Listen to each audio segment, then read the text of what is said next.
So Dashakam 7, Devi Narayaneeyam talks about the birth of Shuka Brahmam or Shuka Utpattihi. So in the previous chapter, if you remember, we saw how Vyasacharya was praying to get a son and to a child basically, and that's when finally now Shuka Brahmam was born from the fireplace, from the Yajna Kundam. कृष्णस्य तस्य रणितशुकाख्य तव प्रसादादजनष्टपुत्रः.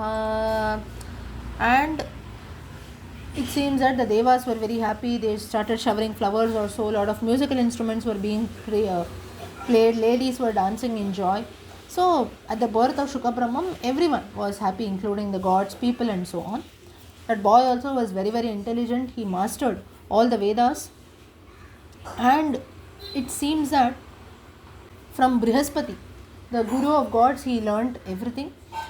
And once it seems that Vyasa, he spoke to Shuka, it seems, and he said that verse number 4, this reference comes, Yuvanam ekanta tapah pravrittam Vyasaf kadachit Shukameva muche Vedamscha shastrani cha vedsi putra Kritva vivaham bhavasad grihastaha. Like it happens in the case of all of us also. Similarly, Vyasacharya tells Shuka that now you have studied everything, you have attained the knowledge of the Vedas, now you should get married and get into Grihastha Ashramam. And that's when he tells that being a Grihastha, that position itself is very great. The entire world also talks about this. Also the Devas also become happy if you will enter Grihastha Ashramam. Any man who is there or any person, that's the reason there are so many sages also who have entered Grihastha Ashramam. So you should also take up this and so on. And there is something called Pitru Rinam that is there. All of us, we are born with this. There are three kinds of Rinas: Brahma Rinam, Bhuta Rinam, Pitru Rinam. Rinam is nothing but like a loan also, a debt, D-E-B-T. We come with that. So Pitru Rinam that is there is we have to owe back something to our ancestors, right? Today if we have taken birth or so, it is to so many, if you think back, there are so many generations of people because of whom today we are born, right?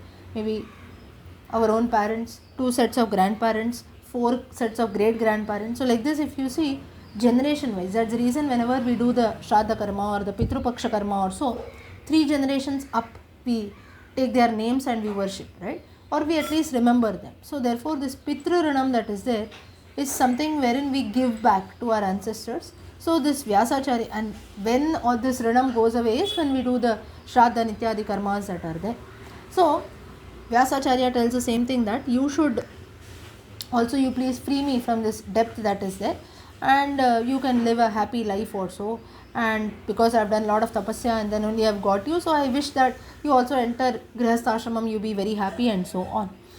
And that's when he said that senses that are there, one's own sense organs, my own father Vyasacharya tells was Parashara, but he was also attracted towards my mother also. One's senses cannot be controlled and so on. Therefore, it is better you get into Grihastha Ashramam, you lead a normal life, you beget children and so on. So that's how our Vamshavali will also go ahead.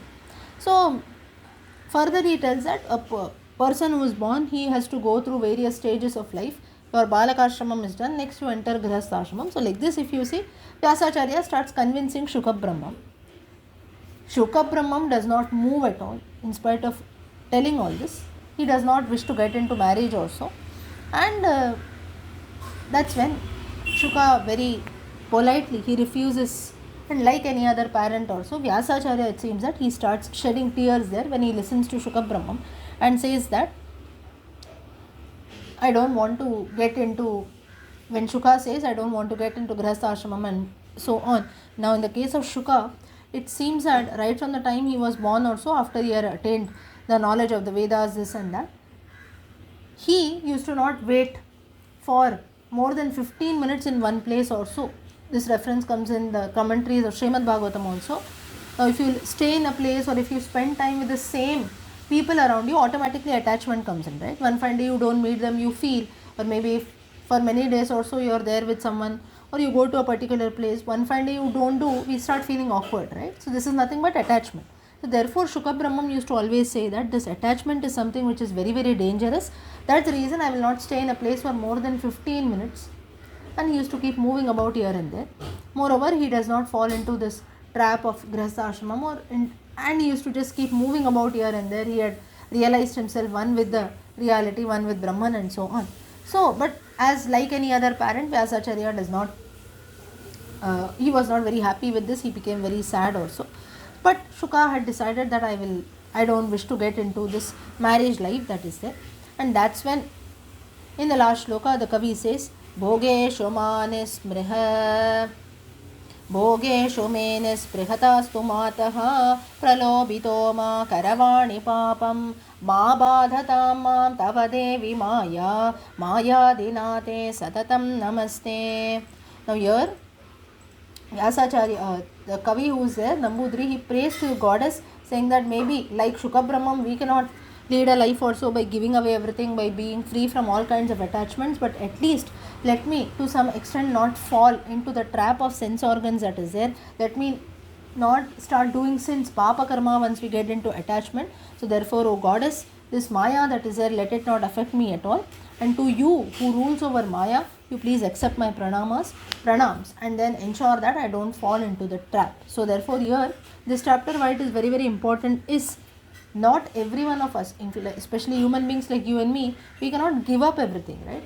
Attachment, or you can say sins, small things that are there in every step of life, they come around us. Let it be distractions, this and that, but to a certain extent only we must ensure that it affects us. We should not fall into this trap. This is possible only with the goddess's grace. So in this Dashakam that is there, the Kavi prays to the goddess, saying that like Shuka Brahmam we cannot free ourselves totally, but whatever life is there, in that we must ensure that I don't fall into this trap and commit sins also. For this, O goddess, your grace is very much necessary.